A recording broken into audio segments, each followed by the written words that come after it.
இப்போ நம்ம பார்க்க வந்திருக்க இடம் பார்த்திங்கன்னா 1 ஏக்கர் 52 சென்ட் ப்ராப்பர்ட்டி. நல்ல ஒரு அருமையான புஞ்சை லேண்டு. ஆனால் இப்போ பார்த்திங்கன்னா அக்ரிகல்ச்சர் பண்ணிகிட்ருக்காங்க. இங்கே பார்த்திங்கன்னா ஒரு 300 ஏக்கருக்கு மேலே இங்கே அக்ரிகல்ச்சர் நடந்துகிட்ருக்கு. இந்த லேண்டுக்கு ஒரு ஃப்ரீ இபி சர்வீஸ், ஒரு போர் இருக்குங்க. ரேட்டு பார்த்திங்கன்னா டோட்டலாக இந்த 1 ஏக்கர் 52 சென்ட்டு மொத்தமாக பார்த்திங்கன்னா 1,35 லட்ச ரூபா கேட்குறாங்க. ஸோ நேரில் வந்தீங்கன்னா அந்த ப்ராப்பர்ட்டியை பார்த்து பேசலாம். நேரடியாக ஓனர்கிட்ட இருக்குது.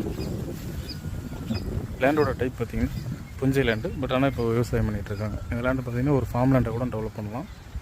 ஈசிஆர்லேருந்து நமக்கு கரெக்டாக பார்த்திங்கன்னா ஒரு 2-3 கிலோமீட்டர் டிஸ்டன்ஸ் வரும். லேண்டு லொக்கேட் ஆகிருக்க ஏரியா பார்த்திங்கன்னா ECR Koovathur area. Koovathur area பார்த்திங்கன்னா எல்லாருக்குமே பரிச்சயமான ஏரியா தான். ஸோ அந்த ஏரியாவில் இந்த ப்ராப்பர்ட்டி அமைஞ்சிருக்கு. நல்ல ஒரு டெவலப்மெண்ட்டான ஏரியாவில் லேண்ட் அமைஞ்சிருக்கு. இந்த லேண்டு தேவைப்படுறவங்க என்னோடய நம்பருக்கு கால் பண்ணுங்கள்.